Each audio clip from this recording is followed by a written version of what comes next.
Good evening, America. This is Sergeant Dave Matthews at gmail.com with the Remember the Fallen podcast on KLRNradio.net, in which every Thursday night I'll be voicing our veterans into infinity. But this is a special edition, and we live in challenging times, and this special podcast is meant to explain why we find ourselves facing difficulty. Daily life in the United States has been upended as governments seek to stop the spread of the CCP virus. And we'll cover that, why we're calling it the right name. And this virus is highly transmittable, and no one knows how deadly it may be here in the United States. The experience in China, of which has experienced a death toll far higher than the Chinese Communist Party CCP has admitted, is highly concerning. The title for tonight's podcast is Profits Before Humanity. U.S. officials and these three on this panel discussion believe China covered up the extent of the coronavirus outbreak and how contagious this disease is. To stock up, hoard on medical supplies needed to respond to it, intelligence documents will show that. China, held off informing the World Health Organization that the coronavirus was a contagion for much of January, so it could order medical supplies from abroad. And its imports of face masks, surgical gowns, gloves increased sharply.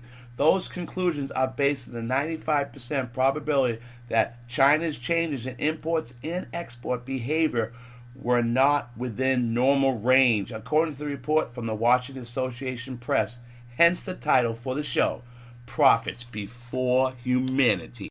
Our first subtitle is Naming the Virus.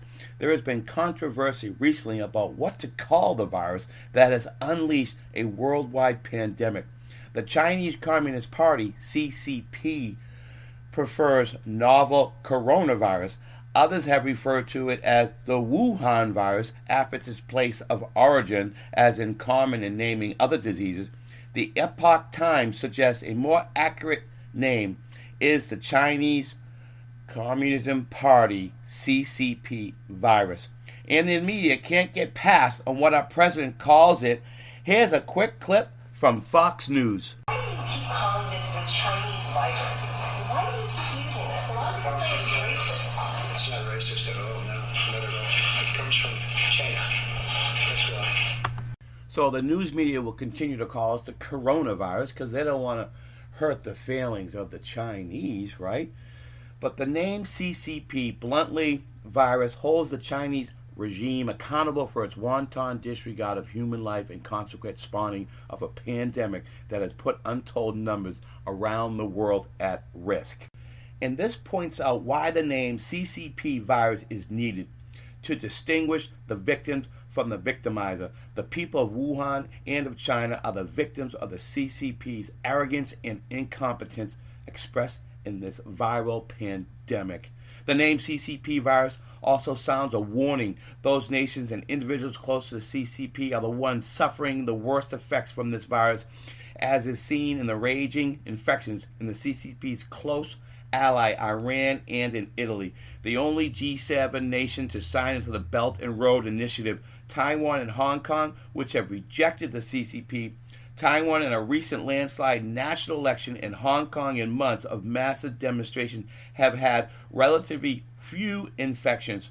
Finally, the CCP virus reminds the people of the world that the source of the virus is itself evil. This is a communist virus, and with the name CCP virus, the Epoch Times reminds the world of the cure, ending the CCP. Okay, here we have some feedback from the view of the public. And thanks for calling in, Rebecca. Rebecca is a concerned patriot. So, Rebecca, you have some intake of China's cover-up, how it led to a global pandemic. Could you share us your point of view on that? Yeah, hey, Dave. Thanks for having me on. I think I'm like a lot of people out here in the general public. We've been packing our houses and doing a lot of thinking and researching and looking at the new WikiLeaks stuff and all the information coming down the pipeline. I'm starting to feel like Columbo. But I think a lot of information needs to be shared regarding China's part in this pandemic. And I'm calling it a pandemic on purpose. Chinese Communist Party, as you know, has been around for almost 100 years. I think they celebrate their 100th anniversary next year. 2012, Xi Jinping became the General Secretary of the Communist Party, and he had a little bit of a different flair on China's future. He kept referring to the Chinese dream. And all of us know about the Silk Road Initiative. It's called the Belt and Road Initiative. And they had big plans with a lot of countries signing on to the growth of their economic future. I think this pandemic has to do with the plans of that being hit right in the rear by our trade agreements. When Trump made trade agreements with China, and they signed on to buy billions of dollars worth of products from us because they'd been stealing money from us in the back for years and went untold. I really think that a lot of this has to do with them creating a scenario where maybe they could begin backing out some of the trade deals. So that in mind, if you just keep that in mind in the background, some of the points to this cover-up that I want to talk about is how the Chinese Communist Party started to cover up this whole virus. And there are a lot of names for it. There's COVID-19, there's coronavirus, but with hands-on investigative knowledge inside China, they're calling it the CCP virus, for the Chinese people's virus. And the reason I say all that is because China knew about the virus as early as December of 2019, but they didn't tell anybody about it. It was like 6 weeks before they even talked about it. And at the same time they were aware of it, they sent samples out to 3 different places for testing. Among those was Vision Medical in Zhangjiao City, and then there was the Beijing Capital Bio Med Lab, and also the Beijing Genomics Institute for testing. So these different labs, they were testing the sequencing of this new virus that was found in Wuhan.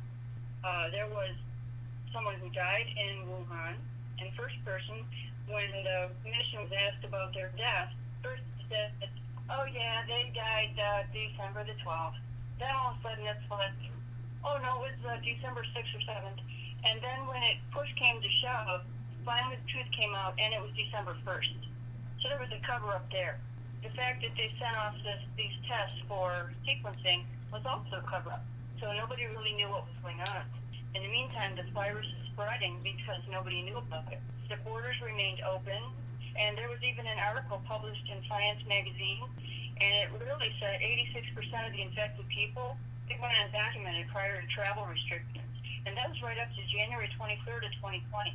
So you're looking at a time frame of when our president was dealing with this impeachment fiasco.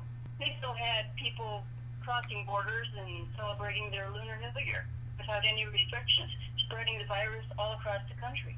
And then no one was even told how severe the virus was. And so as a result, health caregivers, they weren't prepared to treat what was happening around them. So we've all seen these random videos on people's cell phones where they've got videos in hallways of hospitals and out on the sidewalks with people falling over.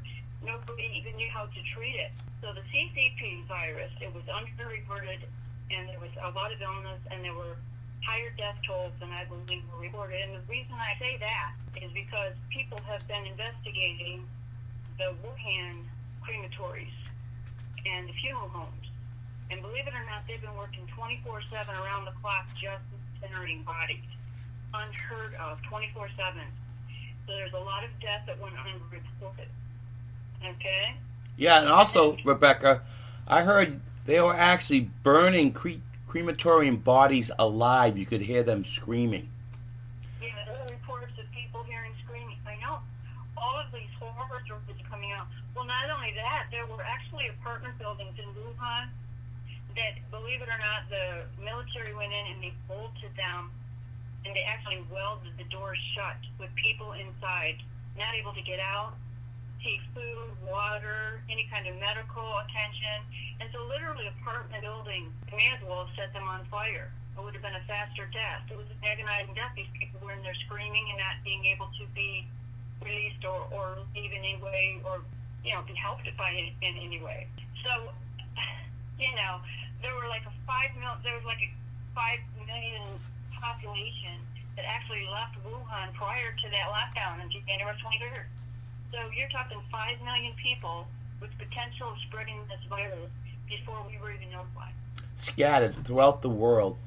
And the people that were closest to the CCP, like Italy, I mean, they got hurt in Spain because there was no restrictions, and so a lot of people just went to those areas and celebrated their lunar holiday as well. Well, yeah, and it just helps that the WHO was part of that as well, because the WHO is taking their initiative to report right from the CCP. And the CCP was saying, oh, it can't be transmitted human to human. There's no evidence of that. Don't worry about it. Just relax about that. So on January 14th, the WHO's out there reporting to the world, it's not contagious. Don't worry about it. Well, Italy has a very high population and elder population. And if they have a weakened immune system, a country like that has close living quarters, the potential of spreading it is going to be much greater than an open area, like, say, the United States. We have pretty wide open areas. But Italy's pretty compact. So, of course, Italy got hit super hard. And that's one of the reasons, is because the WHO was also promoting, they were just mockingbird effect of the CCP, and they were out there reporting falsehoods. People were told the virus couldn't be transmitted. Well, then a lot of people weren't worrying. They weren't using gloves or masks or anything like that. The Chinese government was negligent toward their people. What really makes me angry about this is the more information coming in, the more we're also hearing now that the CCP has spread so many lies and rumors against the United States, saying that our military went over there and we infected Chinese people intentionally. So the CCP is, not only are they spreading stories and not being completely honest about this virus, now they're trying to completely walk away from any responsibility for their negligence by blaming us. And I saw today, now today is the 6th of May, I see that President Trump has warned that there's potential for war from China. So this is escalating. This is going to turn into something probably much more gruesome than we're already witnessing and living right now. Well, Rebecca, thank you for that point of view. And could you stick around a little bit longer and give us some more views very shortly? Yeah, there is one other thing that kind of connects with this that I would like to mention. I don't know how many people are aware of this story, and it has to do with the cell phone usage in China. So, yeah, I'd like to share that with you people. Okay. And next we have Mark, a fellow veteran, another concerned patriot. And Mark, thank you for calling in. So you were telling me you were following the stories of citizens suppressed for speaking the truth about the CCP virus, how they were silenced. Can you share with me your point of view on that? Sure, Dave. As you know, that's a major concern of mine when the voices are silenced. Being an American, we have certain rights and privileges that I think we often take for granted. Things they don't have to them in countries like China. I guess the story really, thanks to the Epoch Times, starts out with Ben. Now, let me give you a little background. This article in the Epoch Times is actually dated material, but it's not so dated when you consider the fact that a lot of Americans just don't know about this yet, or even the material covered in this article. And yet, it's how old now? So I think it's important to go over some data material because it's all new for a lot of people. Zhang Ben was a Wuhan clothes salesman who began filming his trips around the city when he was going to different hospitals when things were starting to go south and people were coming down with the virus and everything. And that's why we're not just calling it COVID-19 anymore. We're calling it the CCP virus. It's because of the Communist Chinese Party virus, because they're the ones that are responsible for this whole thing. It came out of their lab, and the evidence is mounting on that. But as far as he goes, he was going around filming it and was basically blowing the whistle. He was one of many that were trying to get people's attention, say, hey, look, you really need to take a look at this thing because this is serious. People are dying. People are dying in the streets. He came upon people that were dying in the streets. They also severely ratcheted up the amount of crematorium activity that was going on, where they were just literally, there were bodies piling up in body bags on the street, dead bodies out in body bags, loved ones holding people that just passed. It was a horrific scene. Can you imagine being the people of China witnessing this, just seeing that? it's something out of, you know, a horror show. You know what I mean? That's amazing. Oh yeah, because they didn't, and then they're seeing it, but they can't say anything about it because they live basically in a police state. Everything they say or do is tracked, monitored, and controlled. And if they speak out against the state, they're feared. You know, kind of like in the Soviet Union. And it just gets back to an age-old adage: never trust the communist. Well, this is a perfect example of that. So not only did they suppress their people from reporting on what was going on there, the total freaking horror show that it was, and it's just an absolute tragedy. But the way they handled it, like a bunch of petulant children that covered it up, and they've been lying about it ever since. Kind of like when we were children and our parents told us to go in and clean our room. We go, oh yeah, our room's clean, and then our mother or father comes in and looks under the bed and sees that we just kicked everything under the bed. Yeah, it's pretty funny, but it's true though. But that's the way the Chinese have been kind of handling it. But you got to keep in mind they're caught between a rock and a hard place. I think that some of this might have been intentional, but I don't know. That's what I suspect. But I'm waiting to see the further evidence of that. But there's a lot of unanswered questions that these so-called whistleblowers were trying to get answered. And there's other stories of different people in here. There was a lawyer named Chen Quishi, I believe that's his name. I probably just patched it. Citizen journalist, and he was arrested and he was silenced. And there's doctors that tried to speak out about this that were also silenced. Doctors that were involved in treating patients. There's at least one of them that I know of that actually contracted the virus and was silenced that way. Some people, the police showed up, arrested them, and they disappeared, and no one's ever heard or seen from them since. Others were allowed to remain on the job, but they were told you're not to do anything. They had signed secrecy agreements to give us an example, like things we had to do when we were some of us that were in the military had to do or ever did anything that was classified. So it's just it's an awful way to deal with it, and basically the Chinese people have no out. They can't really fully grieve. They don't even really understand that what's going on, the gravity of it. And then I'm hearing other stories. I know you were speaking with Rebecca earlier about all the people over there that all of a sudden they're not using their cell phones. I'm wondering what's going on with that. Yeah, Mark, can you stick around a little bit and cover a little bit more? I like your point of view, and we'll get back to you here very shortly. You mind sticking around? No, that's fine. All right, thank you. We'll be back in a minute. Okay, Rebecca, thanks for hanging in there. So you have a little more about the story that the Chinese regime requires all Chinese to use their cell phones to generate a health code. Can you fill our audience a little bit more about that information? Yeah, everyone in China pretty much required to have a cell phone because they do all of their basic banking, purchasing, even their health is related to their cell phones in China. They have what's called Green Health Code or QR code. And what happens when you have your phone activated is it registers three different colors. And the colors register like the health level of holding the phone. And these colors are registered back to, it's like George Orwell, back to the government. They can see the health level of individuals throughout the country from the use of their phones. And so everybody has to be mandatory. They have a phone, at least one, and so it's called the Green Health Code is one of the reasons. But they do their banking, get their benefits, like their Social Security equivalent, payments from their retirement out of the phone. So basically it's something that's required.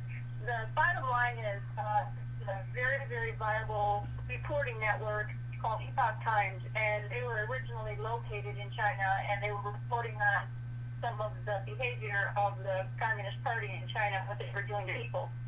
And they have knowledge. They go around and they do a lot of interviews with businesses, and they actually are the ones who found out about all of these funeral homes burning bodies 24/7. Well, they also started thinking about the phone usage.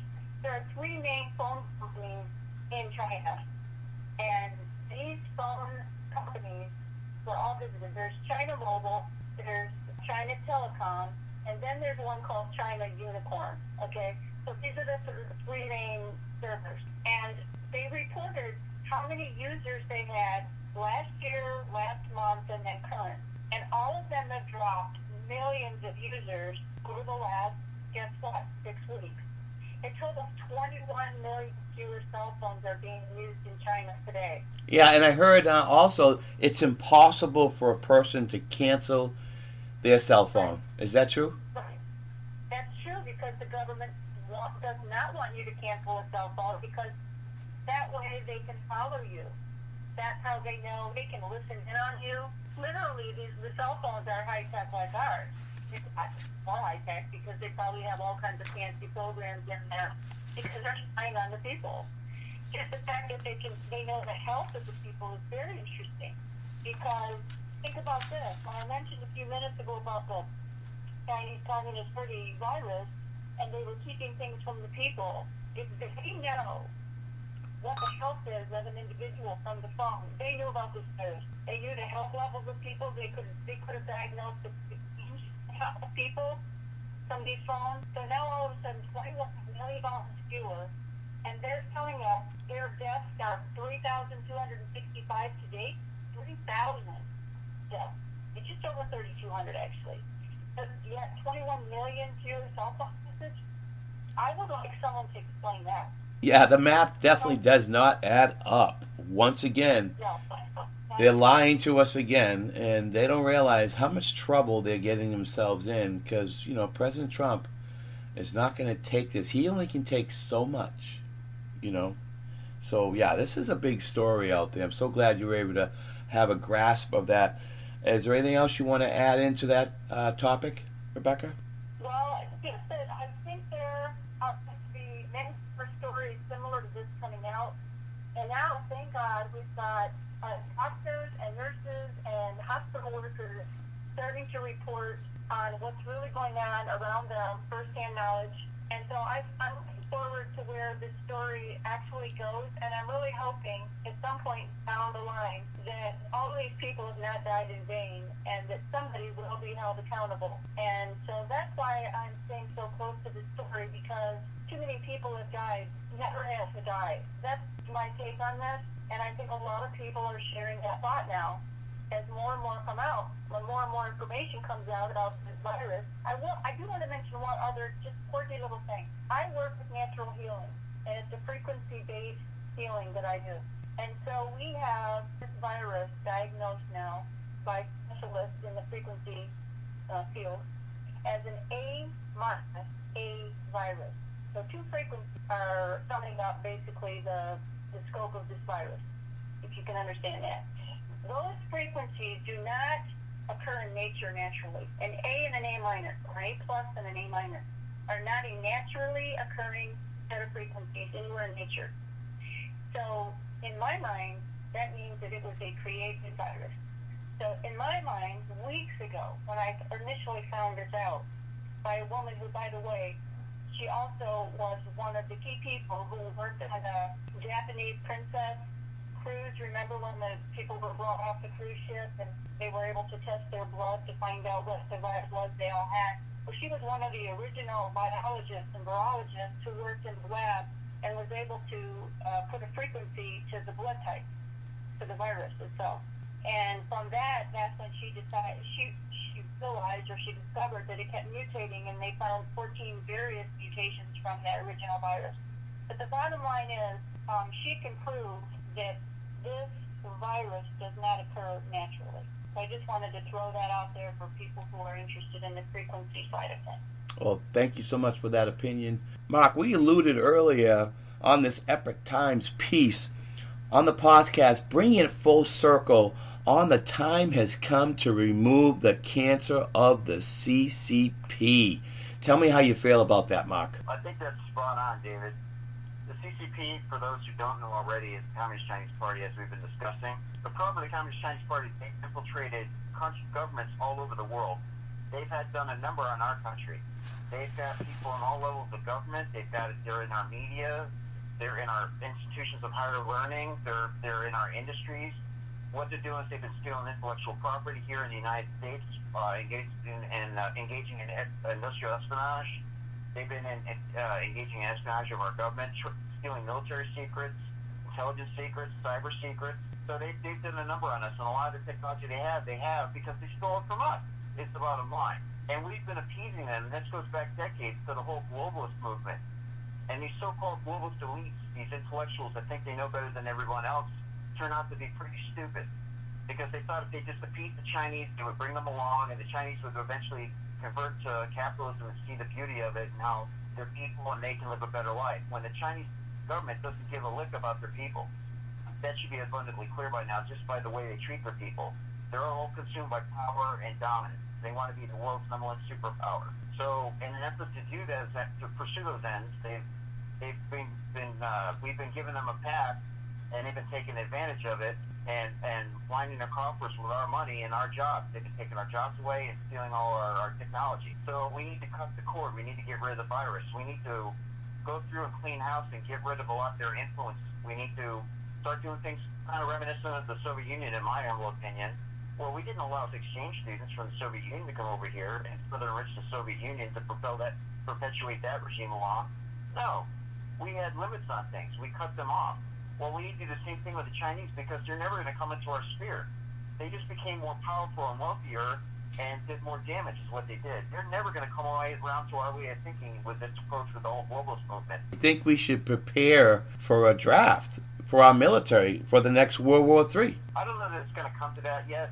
I think that this could be handled by other means. I think this next war is going to be a war like we've never seen before because it's largely going to be political and economic, which it already has. So technically, we are already in a de facto state of World War III as we speak because we're at war with the Chinese economically and now with the virus, and they're covering it up and seeking to level the playing field ultimately, economically. I think that's part of why the virus was allowed to perpetuate around the world is because we were beating them up over trade, and so was the rest of the world was joining in because everybody's sick of their nonsense, and they figured they were a desperate move on their part to level the playing field economically. But what happened is now it's all boomerang and backfiring on them, and they're being called out for it. The whole world is ganging up on them now. So I don't see them winning that. And there's many noted authors like Gordon Chang and some others that think that in another 3 or 4 years you're going to see the collapse of the Chinese Communist Party because of their stupid policies like the one-child policy that they had in China. They don't have enough young people to keep the system going. Their system is dying. It's collapsing. It's becoming older. They don't have the 30-year-olds and stuff to perpetuate the economic cycle to keep the economy going. So as that happens, it's all going to go south. And one other real important point that I want to point out, pardon the pun, is China is speculated owes approximately $36 trillion to their central bank. So in essence, they owe more to their central bank than we owe to ours. So they don't know about smoke and mirrors. They don't owe us as much as people think they do, and they don't have as much power in our country over finances as a lot of people think they do. We actually have them.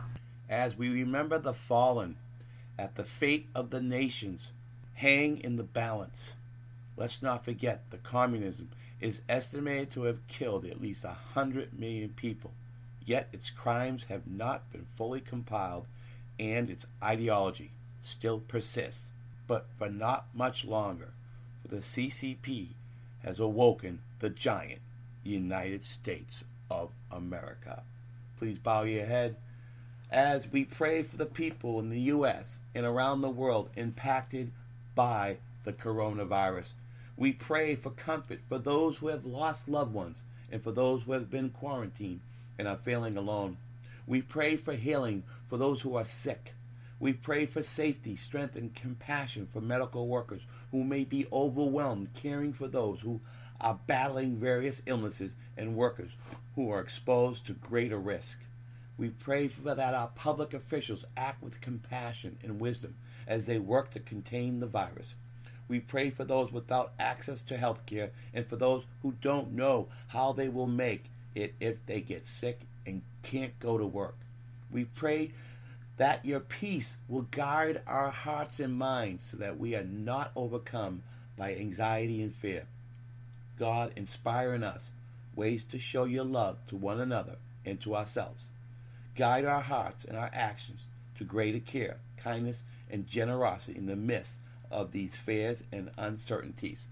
I dedicate this podcast to my Aunt Audrey, who we lost last week in her nursing home to the coronavirus, the CCP virus. God bless Aunt Audrey. We love you.